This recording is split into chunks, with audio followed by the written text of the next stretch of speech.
menghafalkan Quran kepada Al-Maghfurlah Kiai Haji Muhammad Mahfuz Said. Beliau dulu ngaji kepada Kiai Said Mu'in. Kiai Said Mu'in murid dari Mbah Munawar. Nah ini sebagaimana disampaikan, memang banyak kiai-kiai kita ini tidak tercatat sanadnya. Jadi yang kami catat ini baru yang tercatat saja Pak. Dan saya kira ini masih sangat banyak yang tidak tercatat. Guru-guru kita semua yang kata Walid Aksen tadi sampaikan, asalkan kok ngajar Qurannya benar, maka Pak insya Allah mereka itu sudah punya sanad kepada Kanjeng. Karena nggak mungkin kita ini yang mana dengan Rasulullah SAW dari sisi jarak, dari sisi waktu, dari sisi bahasa itu berbeda jauh Pak. Dari sisi jarak saja, dengan kalau nggak percaya, dari kira-kira dari Dusun Balirejo, sampai ke Mekah Madinah itu pirang meter Pak? Pirang meter gitu. Banyak meter lah. Kalau pingin sekarang enak tinggal kita berangkat ke Surabaya. Berapa jam sini Surabaya? 4 jam Kemudian dari Surabaya kita terbang ke sana paling enggak maksimal 10 jam. Waktu sampai apa gitu. Itu sekarang Pak. Kalau generasi seperti Mbah Munawir itu bisa 6 bulan Pak. 3 bulan berangkat, 3 bulan pergi. Itu gimana itu? Sampai jadi kalau orang haji itu pamit mati Pak. Karena apa? Karena ketika sampai pun mereka di sana, itu bukan pada musim haji ya. Makanya mereka sambil ngaji kepada masyayikh sana. Ada yang sudah musim haji, mereka pulang, tapi ada yang sudah keenaan tinggal di sana sampai seperti Mbah Munawir 21 tahun Pak di Mekah ini. Mbah Munawir ini. Kalau Mbah Hashim nggak terlalu lama. Dan Mbah Hashim Asy'ari itu kemudian beliau punya murid Kiai Said Mu'in tadi, itu sambil mijeti. Nah, niku sambil setoran, nyimak setoran. Maka Mbah Hashim Asy'ari itu kemudian akhirnya berinisiatif. Jadi meskipun saat itu santri beliau, jadi Mbah Muhtar Syafaat itu di antara belasan ribunya santri Mbah Hashim. Karena data di Kemenak sekarang ya, Depak saat itu sudah belasan ribu muridnya Mbah Hashim Asy'ari. Nah, maka karena Mbah Hashim ini fokus beliau memang bukan ke Quran, tapi beliau hafal Quran, maka beliau menginginkan di pondoknya itu ada madrasah Quran. Tadi saya lihat waktu di dalam ada Al-MNQ. Ada di sini jenengan. Maka kemudian muncullah madrasah Quran di Tugu Ireng Jombang, itu yang depannya ini, yang kemudian diasuh oleh Mbah Kiai Haji Yusuf Mashhar, dan kemudian di Putri ada Kiai Adlan Ali. Ya. Ini baru contoh Mbah Hashim Asy'ari. Dan ini sedikit banyak juga akan kita sampaikan beberapa para masyayikh yang lain yang punya tasalsul isnad kepada Kanjeng Nabiullah Muhammad sallallahu alaihi wasallam. Jadi kalau kita perhatikan apa yang ada di depan ini, slide-nya dikirim aja Mas. Sebenarnya saya menyiapkan slide, tapi karena mungkin tempatnya ini mewah, bersama, jadi saya kira nanti boleh dibagikan di WA mohon. Apunten Walid.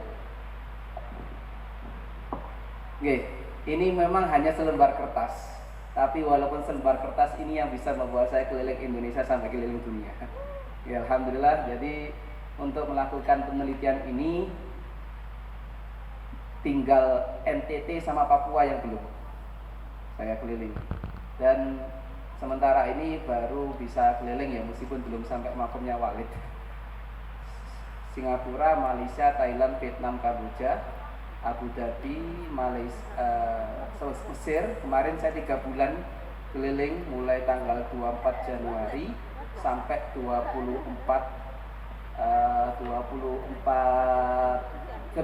April. Pas 3 bulan saya keliling ke Mesir, ke Saudi Arabia dan Kuwait. Untuk apa? Untuk mentahqiq kembali. Jadi sanad-sanad yang sudah pernah saya baca di beberapa pesantren itu ternyata kalau kita lihat dari ilmu isnadnya ini urutannya itu ada yang kurang tepat. ada yang terlalu panjang, ada yang terlalu pendek. Seperti zanatnya Mbah Arwani itu yang pernah saya baca, itu sampai angka 45. Kaduan. Senazil-nazil sanad, serendah-rendahnya jumlah periwayatan itu nggak ada yang sampai 40 sekarang. Nah, tapi ada yang pendek, Pak. Bahkan sekarang sudah lagi tren ini di kalangan kita, sanad-sanad tertinggi. Satu tersinggung kalau ada istilah bahasa sanad tertinggi itu, karena itu bisa memunculkan kesombongan. Memang bagus, sanad tertinggi itu semakin dekat kita dengan Kanjeng Nabi. Tapi kita juga punya pedoman, semakin banyak guru maka semakin barokah. Baik, jadi di sini bisa kita lihat, nanti kalau minat nanti bisa hubungi panitia. Jadi dari Kanjeng Nabi Allah Muhammad SAW, tadi saya singkat saja pembahasan yang beliau sampaikan, itu punya murid begitu banyak. Tapi yang riwayatnya sampai kepada kita ada 5 orang. Siapakah di sini? Ada Abdullah bin Mas'ud, Ubay bin Ka'ab yang kata Kanjeng Nabi. Tapi ternyata ada juga 3 sahabat yang lain, Zaid bin Thabit nih, yang sekretarisnya Rasulullah. Kemudian ada Utsman bin Affan dan Ali bin Abi Thalib. Yang kelimanya ini, 5 sahabat ini nanti punya murid 1 orang bernama Al-Imam Abu Abdurrahman Abdullah bin Hubaid As-Sulami. Lah, ini seorang tabi'in ya. Jadi beliau hidupnya setelah Rasulullah tinggal. Beliau gak ketemu Rasulullah, tapi ada riwayat kalau beliau ini hidup di zaman Rasulullah, tapi gak ketemu dengan Rasulullah. Ya mungkin persis seperti Uwais Al-Qarni ya, yang beliau ini sebenarnya masih sempat ketemu Rasulullah, tapi karena khidmahnya pada orang tuanya, maka Uwais Al-Qarni tidak bertemu dengan Rasulullah. Tapi karena barokahnya khidmah pada ibunya tadi, maka Uwais Al-Qarni ini sampai dimintain doa oleh para sahabat seperti Umar bin Khattab. Kemudian akhirnya dari 5 sahabat tadi punya murid Abdurrahman As-Sulami. Ketika saya ngaji di Lirboyo, dan ini alhamdulillah di Lirboyo itulah menjadi titik wasal saya, kemudian mendapatkan bisa mimpi ketemu Doroh bin Lutfi, dan disitulah kemudian beliau memerintahkan saya untuk meneliti sanad ini, dan beliau berikan judul penelitian ini bernama At-Thuraya Al-Munawwir Al-Indonesi, cahaya yang terang benderang dari Indonesia. Karena nggih boten menafikan kiai-kiai yang lain, tapi kalau kita berbicara tentang sanad qiraah, khususnya qiraah sab'ah, ini tidak bisa tidak, Mbah Munawwir lah yang termasuk yang paling utama. Seperti contoh yang ada di sini, saya mencoba memetakan. Kemarin alhamdulillah Mas Fadil ngirim data ke saya tentang siapa saja masyaikh di sini yang ada sanad Quran yang secara tertulis nih, atau paling enggak ada catatannya. Di Tugung gurunya Mas Fadil, gurunya Mas Fadil itu ya namanya Kiai Haji Syafi'i, Kiai Syafi'i Abbas.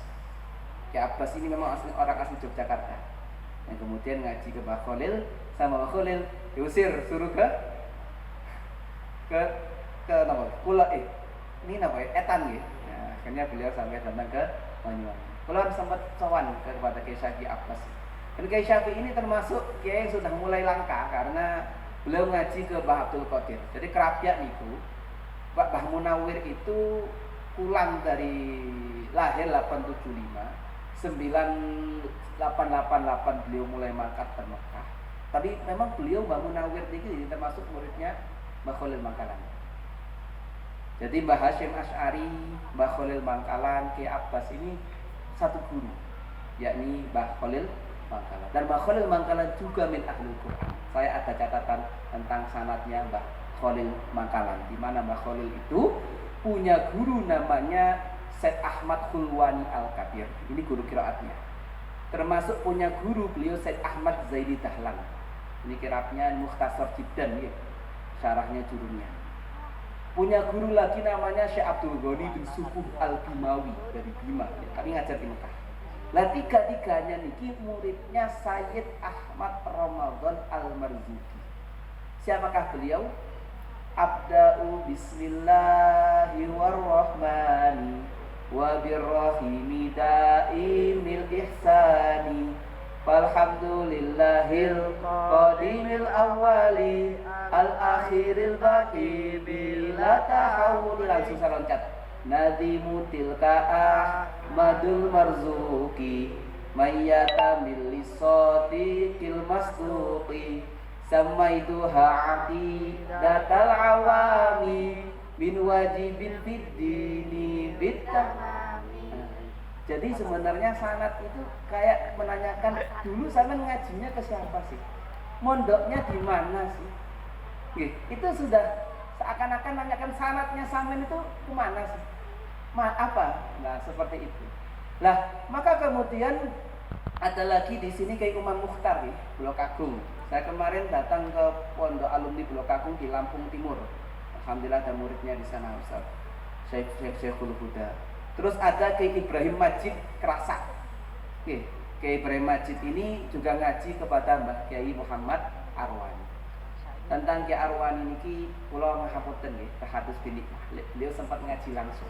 Bahkan dipeseni nggih kali Mbah Umar Abdul Manan. Jadi beliau cara sanate niki beliau ngaji kepada dulu di Kerapiak tahun 73 berarti. 70 nggih. Tahun 73 karena saya pernah lihat di sanadnya Kiai Syam Amir. Tahun 73 beliau dulu sebelum kemudian ngaji di Madinah sampai 12 tahun sampai S3. Itu ngaji di Kerapiak tahun 73 kepada Kiai Haji Ahmad Munawir. Jadi generasi Kerapiak niku awalnya Kiai Munawir mendirikan pesantren Kerapiak sekitar 1910. Kemudian sampai beliau wafat tahun 42 digantikan oleh Mbah Kiai Abdul Qadir sampai tahun 61. Jadi Mbah Syafi'i ini ngaji ke Mbah Qadir sebelum tahun 60. Maka kemudian digantikan oleh Kiai Ahmad Munawir, baru kemudian Kiai Najib, dan sekarang digantikan Kiai Hamid Abdul Qadir. Nah, Mbah Kiai Arwani ini masuk ke Kerapiak itu generasi pertengahan kalau saya boleh katakan. Karena Mbah Kiai Arwani ini masuk Kerapiak baru sekitar tahun 29.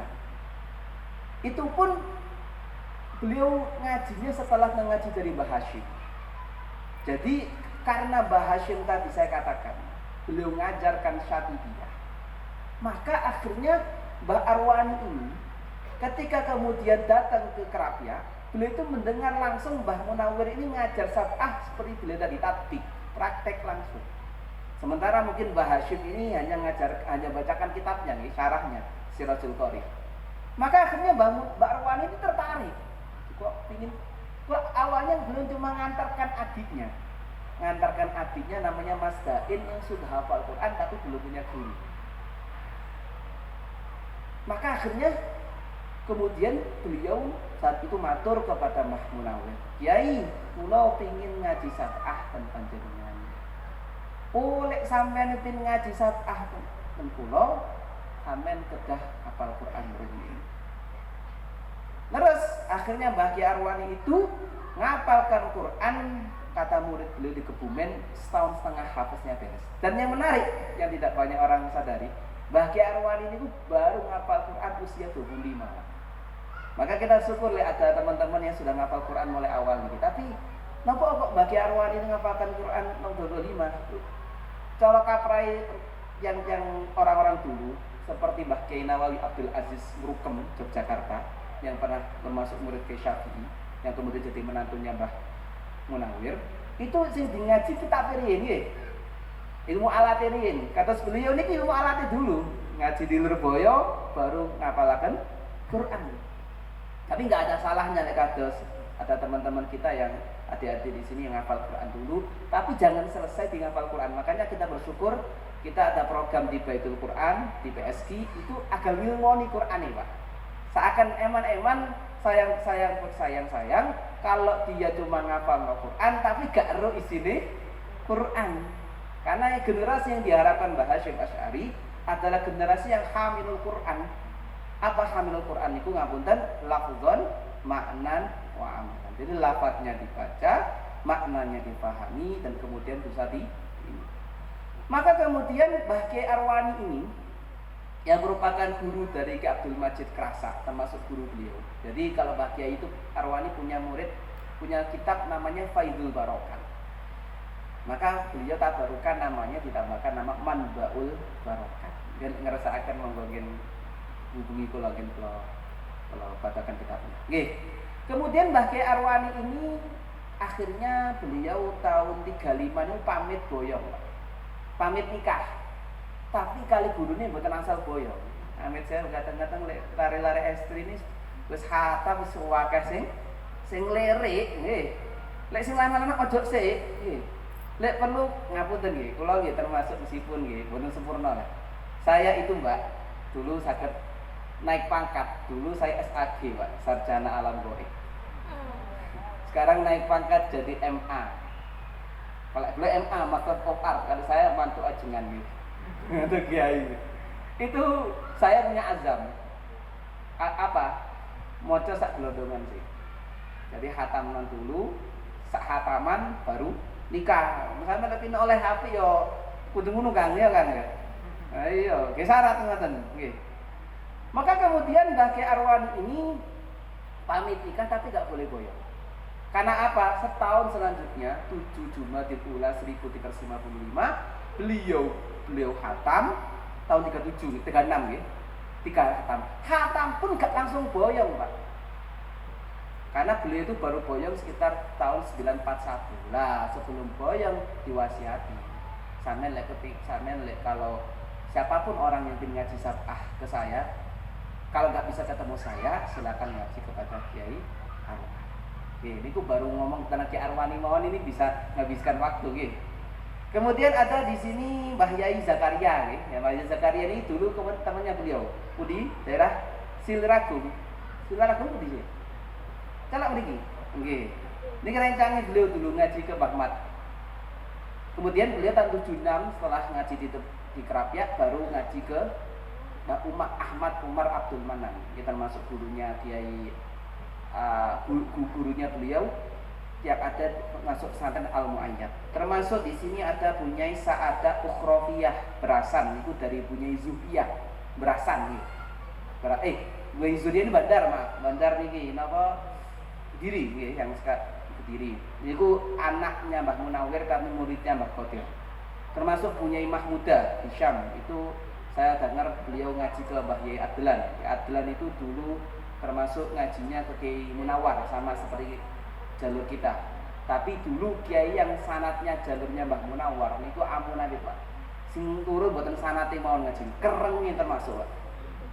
Jadi saya dulu waktu setoran, Pak, Mas, itu ada istilahnya nggak setor astor.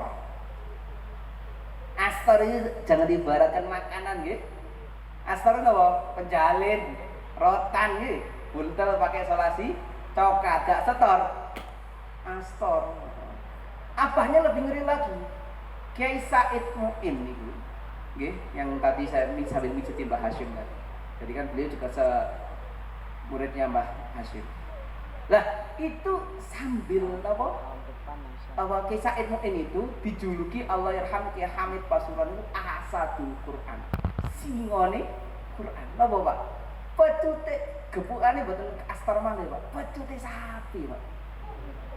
Waduh, ampun sekarang ini sudah masuk pidana kalau seperti itu. Gitu.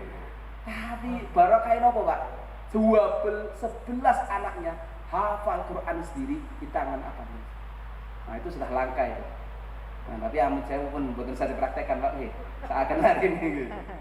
Termasuk tadi malam nggih, rawuh nggih, punya Handariyatul Masrurah nggih. Nggih, punya Masrurah niki dulu ngafalkan ke punya Mahmuda. Nanti kita sowan ke suaminya nih, Kiai Sunan, Kiai Syam ya. Kemudian ada punya Insyah Sukorejo, itu tuh di Sukorejo ini. Sukorejo muatan Sukorejo mriki lho. Nah, niku ke Mbah Mufid, Maskot Pandan Aran Yogyakarta. Kiai Mufid ini guru Qur'annya 3. Kemarin saya ziarah makamnya. Kiai Dimyati Comal Pemalang, Kiai Muntaha Asy'ari, dan satu lagi namanya Kiai Abdul Qadir. Terus ada Kiai Imam Muhtadi Berasan Muncar. Ini dari Kiai Jazuri, dari Kiai Suhaimi, dari Kiai Munawir.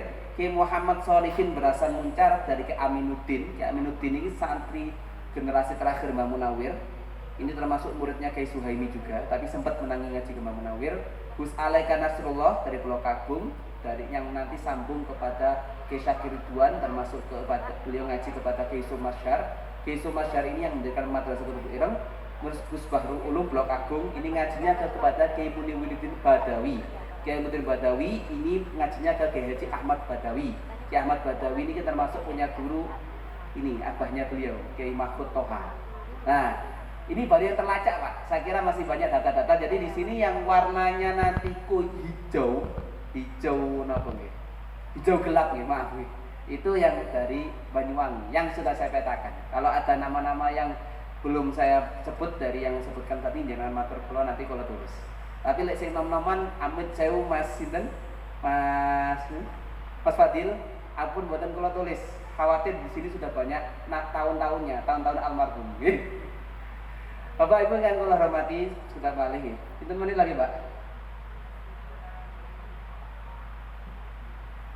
Oh, 10 jam. 10 menit ya. Kemudian saya itu jalur bawah nih. Kalau coba naik sedikit ke jalur atas tadi. Jadi Abdurrahman As-Sulami, kalau tadi ada yang terlewatkan, itu kalau kita baca dalam Sahih Bukhari, jadi waskola ngaji Bukhari kan hataman kitab Sahih Bukhari. Ternyata hadis yang ada dalam kitab Sahih Bukhari yang semua hafal itu hadis. Apa hadisnya? Khairukum man ta'allamal Qur'ana wa 'allama. Ternyata hadis ini rawinya. Jadi kalau kita baca hadis, itu ampun mboten fokus di matanya, tapi juga di sanadnya. Nah, hadis khairukum man ta'allamal Qur'an wa 'allamahu itu yang meriwayatkan adalah Al-Imam Abdurrahman As-Sulami. Dari siapa? Dari Utsman bin Affan. Kok bisa? Nah, karena sejarahnya gini.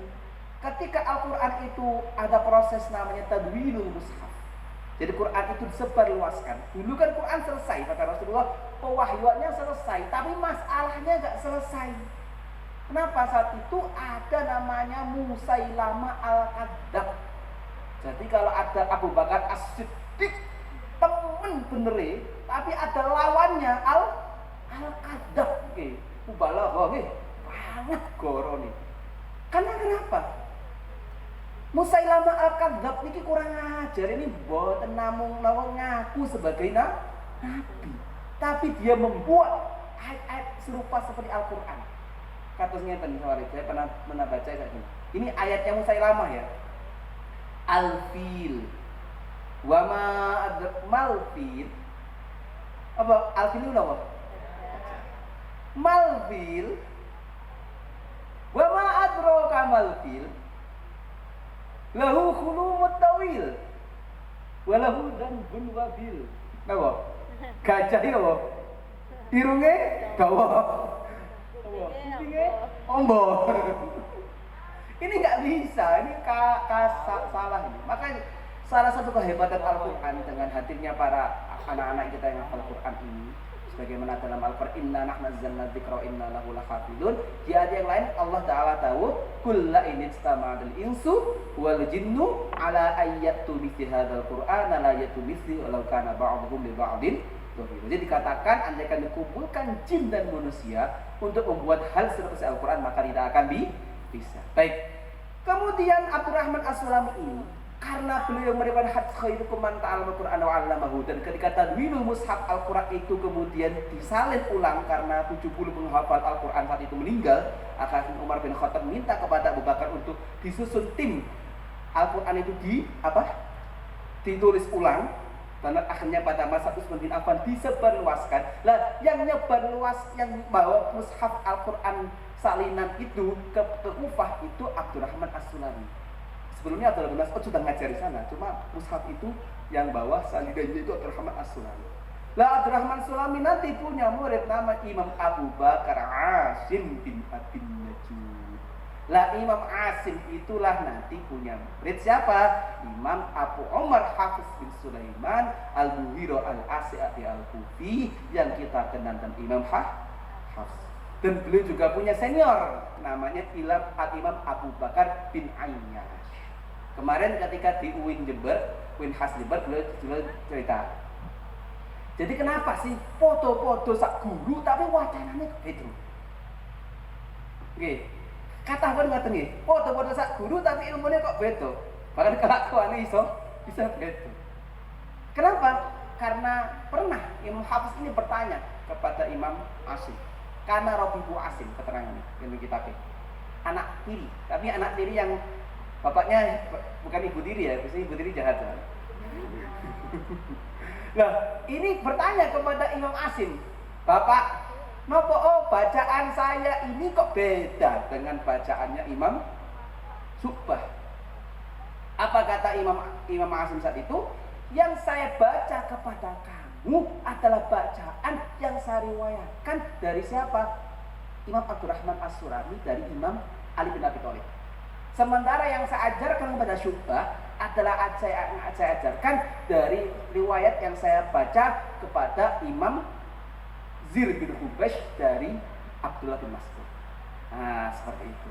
Kemudian akhirnya nanti Imam Hafs contohnya nanti punya murid namanya Imam Ubaid Sobah. Ubaid bin Sobah niki salah satu cirinya majaisnya 4 nggih.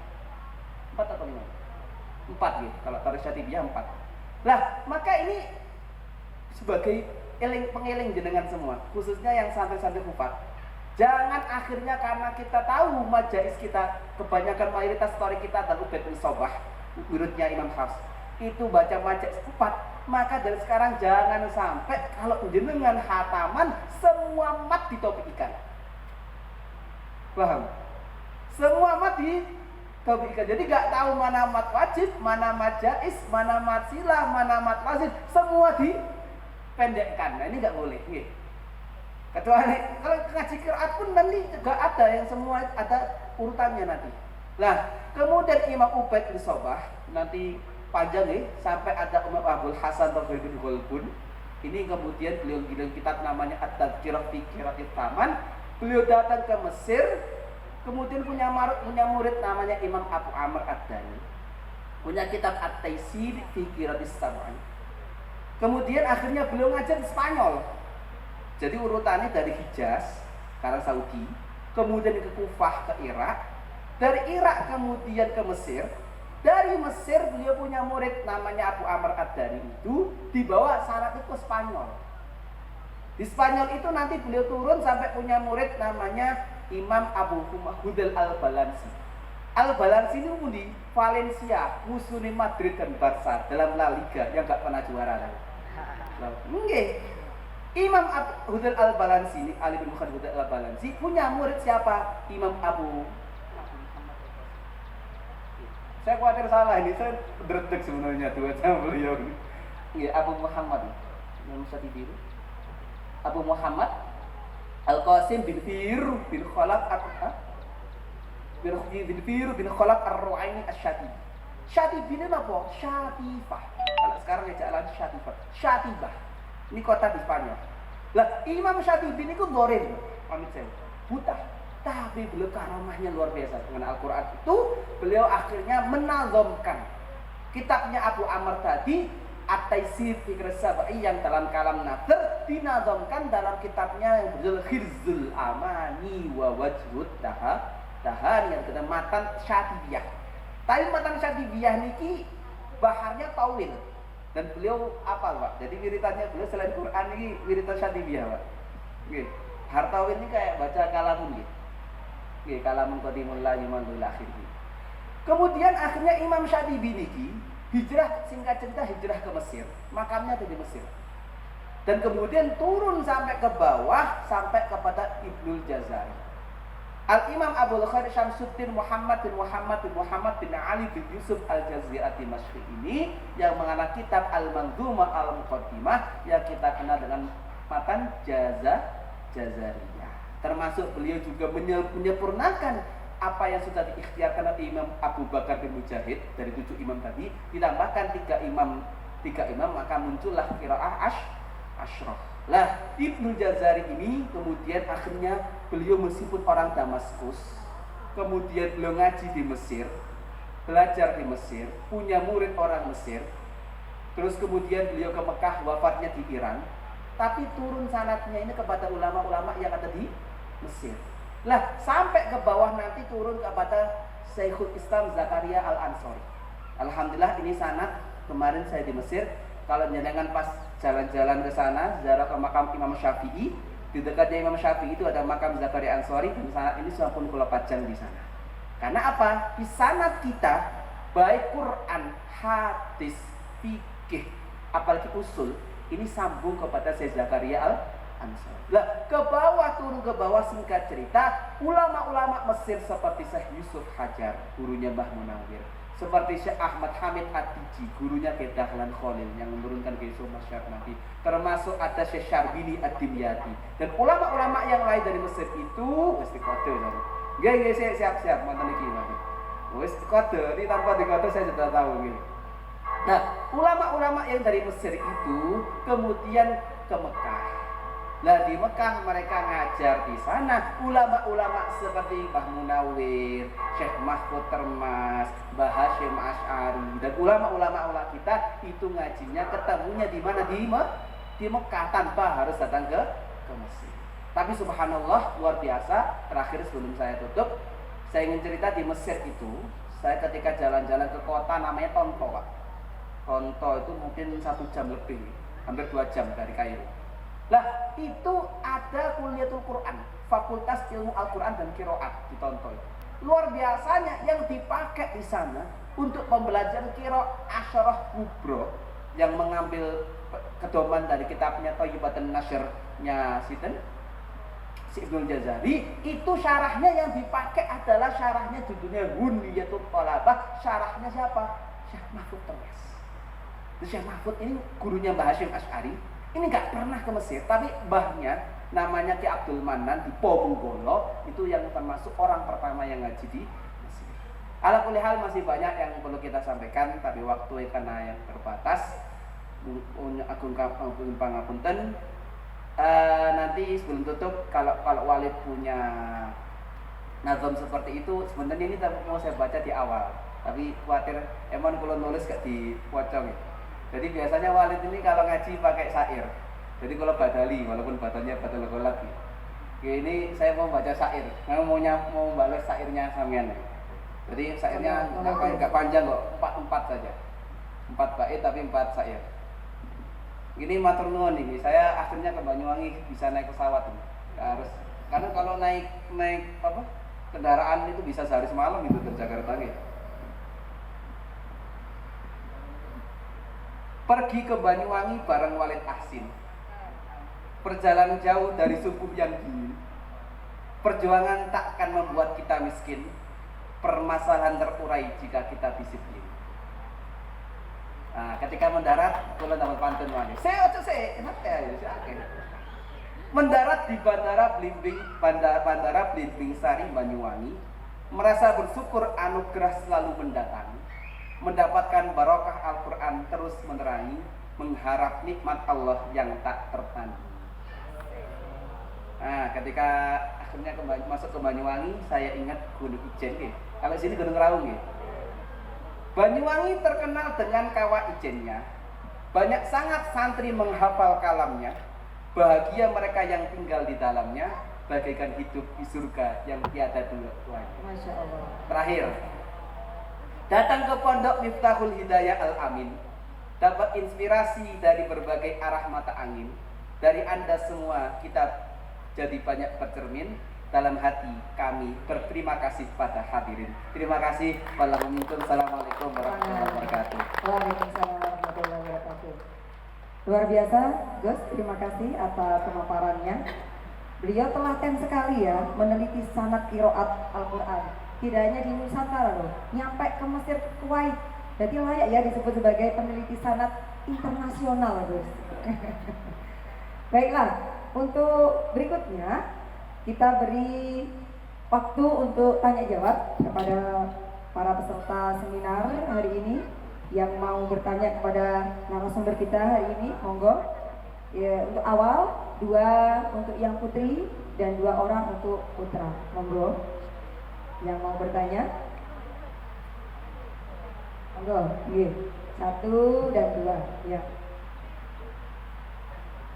Ustaz, Mas, ini Mas, yang putra dulu. Nah ini Bapak, sebutkan nama, asal. Nah boleh berdiri Bapak. Assalamualaikum warahmatullahi wabarakatuh. Nama saya Imam Zuhri dari Sukiwaras, Bumi Harjo. Ndelek tanglet yai.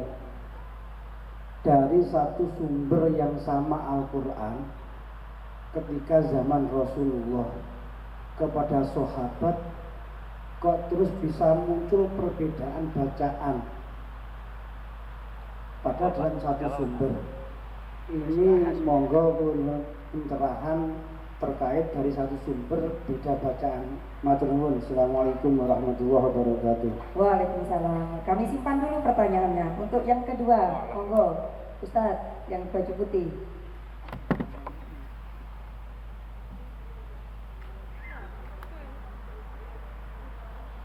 Sebutkan nama, Asko. Assalamualaikum warahmatullahi wabarakatuh. Perkenalkan, nama saya Muhammad Wasil dari Jember. Pertanyaannya tidak jauh beda dari Bapak yang pertama barusan bertanya, bahwasanya munculnya kodifikasi Qori'ah ini apakah bersamaan dengan nuzulul Quran atau pada zaman sahabat atau ketika hijrah ke Madinah? Karena saya membaca sedikit literasi itu ada 3 pendapat, apakah bersama dengan nuzul Quran atau dengan. Terima kasih. Assalamualaikum warahmatullahi wabarakatuh. Waalaikumsalam warahmatullahi wabarakatuh. Dijawab dulu ya, Bapak Prof. Ya. Untuk yang dari Bapak Imam Zuhri dari mana tadi? Sukiwaras ya. Kenapa ada muncul perbedaan bacaan, Prof? Monggo, Prof. Bismillahirrahmanirrahim. Jadi pernah pada satu saat Hisham ibn Hakim ibn Hizam, seorang sahabat Nabi, itu membaca ayat pada surah Al-Furqan. Baca ada bacaan yang tidak sama dengan bacaannya sahabat Umar bin Khattab. Jadi pada saat itu, pada waktu sahabat Hisham ibn Hakim ibn Hizam membaca surah Al-Furqan, kemudian lihatlah sahabat Umar bin Khattab dan mendengarkan. Bacaannya kok berbeda dengan apa yang aku dapatkan dari kanjeng Nabi. Akhirnya karena sahabat Umar itu kan orangnya kan wah, strong banget ya. Akhirnya nunggu, begitu selesai salat ini jadi ditarik, saudara itu akan merubah Al-Quran. Akhirnya datang kepada kanjeng Nabi, ya Rasulullah, inna hadza qara'a Al-Quran karam ala khair ma ala ghair ma ala dengan ilainya. Ya Rasulullah, ini membaca Quran tidak sesuai dengan apa yang aku dapatkan dari ya Rasulullah. Akhirnya Nabi itu kan sebagai seorang yang sangat bijak. Coba turun dulu. Jangan